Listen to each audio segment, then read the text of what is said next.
Nous allons voir à travers l'exercice numéro 35 de la page 129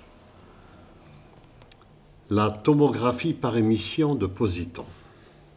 Alors rapidement, je relis quelques lignes de l'exercice. Les neurobiologistes peuvent suivre avec la technique de tomographie par émission de positons TEP les variations du flux sanguin, desquelles reflètent l'activité du cerveau. Alors, ici on utilise de l'eau radioactive, molécule d'eau, dans le noyau d'oxygène est remplacé par un noyau d'oxygène 15 émetteur de positons bêta+, des électrons positifs.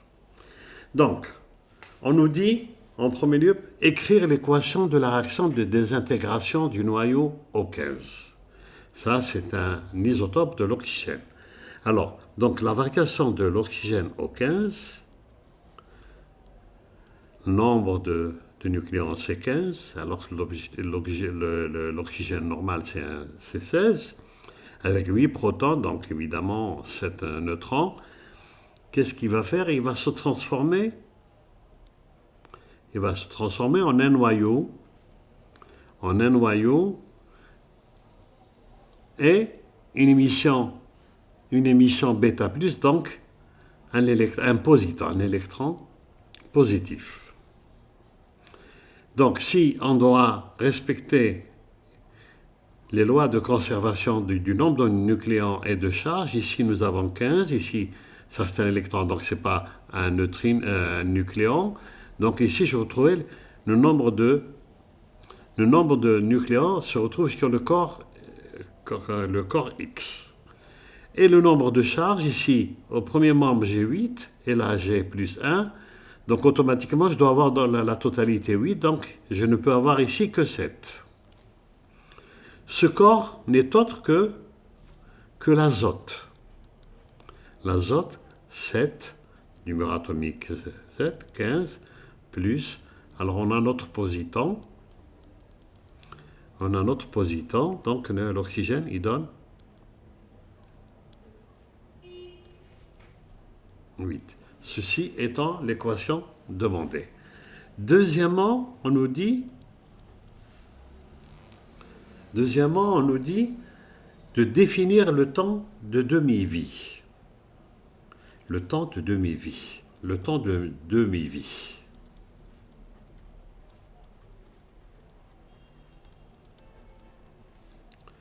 C'est le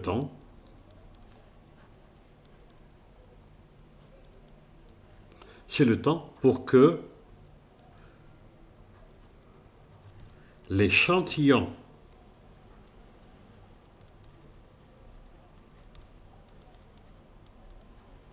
radioactif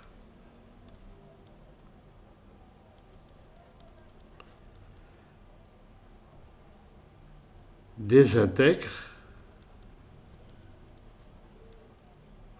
la moitié de ces noyaux.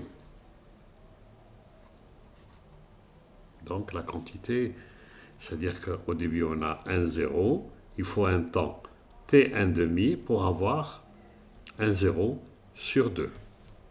Ça c'est la définition. Troisième question, l'évolution temporelle du nombre de noyaux d'oxygène 15 est donnée par la loi de décroissance radioactive où N0 est le nombre de noyaux d'oxygène 15 au moment de l'injection de l'eau radioactive à l'instant de date t égale 0. La loi, donc, le nombre de noyaux restants, on l'a collé la loi, c'est N0, c'est le nombre de noyaux initiaux exponentiel de moins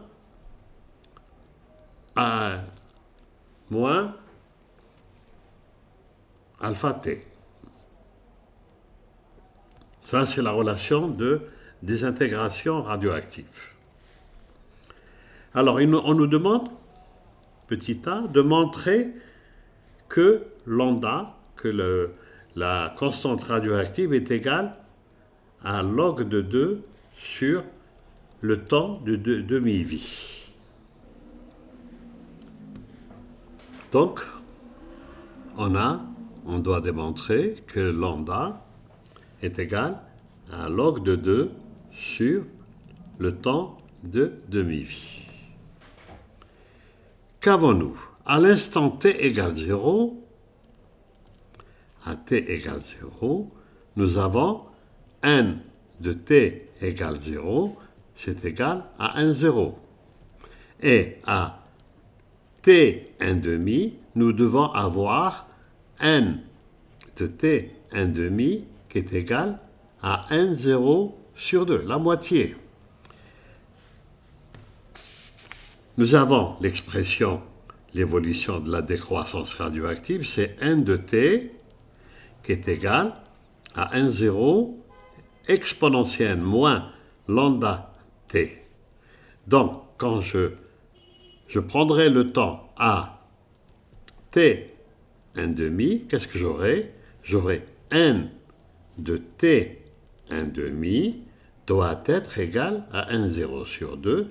Donc, si je remplace par cette expression, ça sera égal à n 0 exponentielle moins lambda t au temps t1 demi.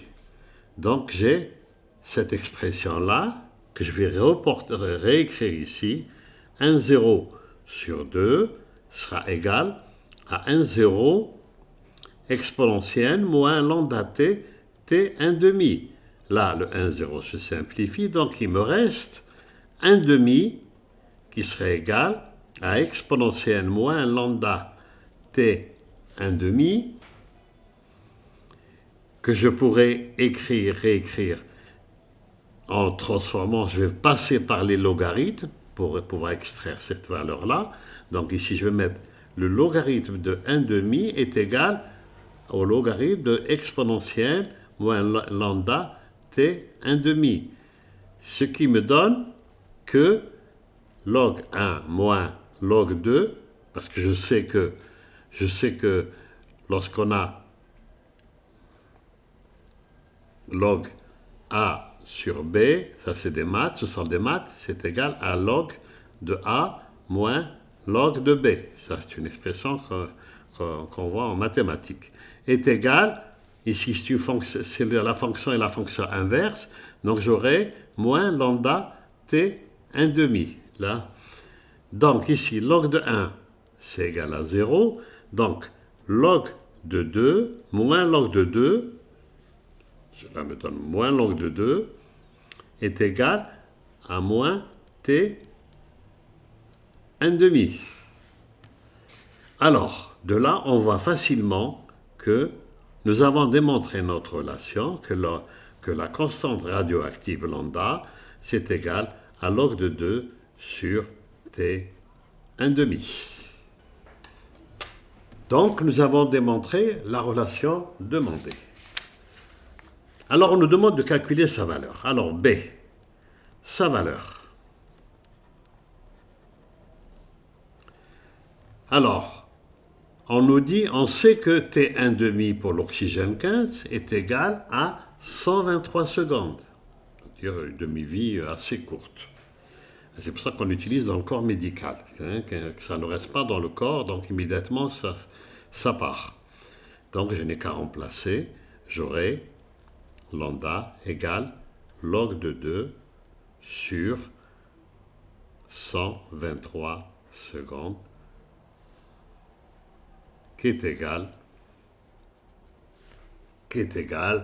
à 5,64 10 puissance moins 3 secondes moins 1. C'est la dimension inverse du temps. Donc lambda est égal à 5,64 10 puissance moins 3 secondes moins 1.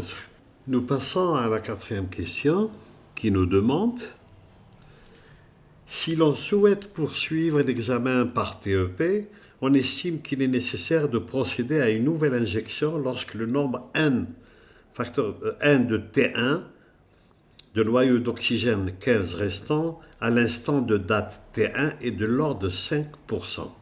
du nombre 1, 0 de noyau initialement injecté. Calculer la valeur de la date T1. Cela veut dire que pour poursuivre, faire encore une deuxième injection, il faut que le nombre de noyaux restant dans le corps du malade, c'est-à-dire ce qu'on a injecté, le nombre de noyaux soit égal à 5%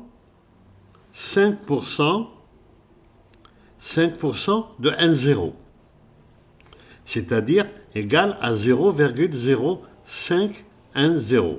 Et cela, pour le temps, on l'a appelé N1, pour avoir cette valeur-là. Donc, NT1 est égal à 0,0510. C'est à partir de... Quand on arrivera à cette quantité qu'on va faire une deuxième injection pour ne pas en mettre trop dans le corps de la malade. Or, N de T, c'est quoi? N de T, c'est quoi? Celui-là, c'est N0 exponentielle de moins lambda au temps T1, qu'on recherche, qui est égal à 0,0510. Ici, je vois bien que le N0 s'en va. Donc, j'aurai mon équation exponentielle de moins lambda T1 est égale à 0,05. Je passe au logarithme, toujours. Donc, j'aurai moins lambda de T serait égal au logarithme 0,05.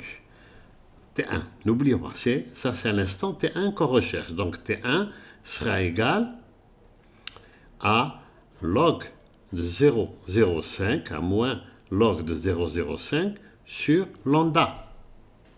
Et comme on a lambda est égal à cette valeur-là, donc j'aurai T1 est égal à moins log de 0,05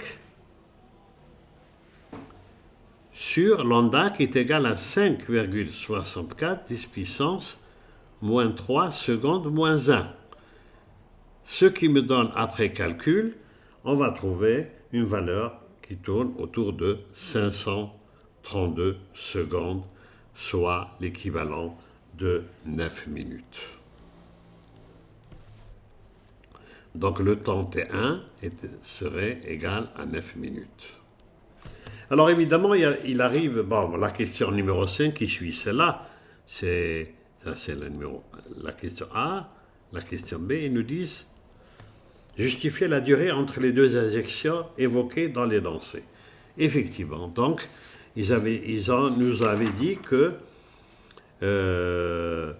cette courte durée de vie impose néanmoins que l'eau radioactive soit préparée dans les minutes qui précèdent son injection et que deux injections successives soient espacées de 8 à 10 minutes. Deux injections successives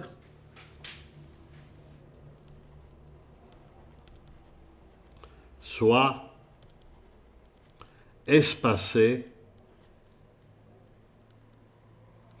de 8 à 10 minutes.